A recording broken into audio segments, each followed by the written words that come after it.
ಓ ಹಂಗೆ ಜಸ್ಟ್ ಆ place mention ಮಾಡಿ ಡ್ರಿಂಕ್ ವಾಟರ್ ಅಂತೀಯಾ? ಓಕೆ. ಟೈಗರ್ ಏನು ತಿನ್ನುತ್ತೆ?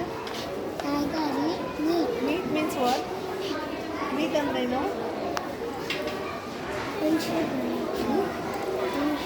ಮನುಷ್ಯನ ತಿನ್ನುತ್ತಾ ಟೈಗರು? ಮನುಷ್ಯರು ಫಾರೆಸ್ಟ್ಗೆ ಹೋಗ್ತಾರ? ಮನುಷ್ಯ ಫಾರೆಸ್ಟ್ಗೆ ಹೋಗ್ತಾರ? ಅಲ್ಲಿರೋ ಅನಿಮಲ್ಸ್ನ ತಿನ್ನುತ್ತೆ ಅಲ್ವಾ? ಮಾಂಸವೆಲ್ಲ ತಿನ್ನುತ್ತೆ ಅಲ್ವಾ? ಮೀಟ್ ಅಂದರೆ ಏನೇಳು? ಮಾಂಸ. ಮಾಂಸನ ಯಾವ್ದು ತಿನ್ನುತ್ತೆ? ಟೈಗರ್. ಮತ್ತೆ ನೆಕ್ಸ್ಟ್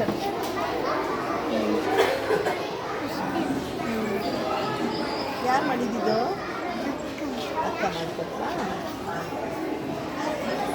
ನೋಡಿದ್ಯಾ? Did U C the zoo? Zoo ನೋಡಿದ್ಯಾ? ಸ್ಟ್ಯಾಂಡ್ ಅಪ್ ಎಲ್ಲಿದೆ?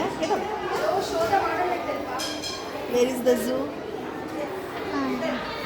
ಎಲ್ಲಿದೆ ಝೂ? ಎಲ್ಲಿದೆ ಝೂ? ನೋಡಿದ್ಯಲ್ಲ, ಫಾರೆಸ್ಟ್ ಬೇರೆ ಎಲ್ಲ ಅದು ಒಂದು ಪ್ಲೇಸಲ್ಲಿ ಇರುತ್ತೆ. ಬಟ್ ಝೂ ಅಂದರೆ ಯಾರು? ಅದನ್ನು ಮೇಂಟೈನ್ ಮಾಡೋದು ಯಾರು? ನಾವು ಕೂಡ ಅಲ್ವಾ ನೋಡ್ಕೊಳ್ಳೋದು.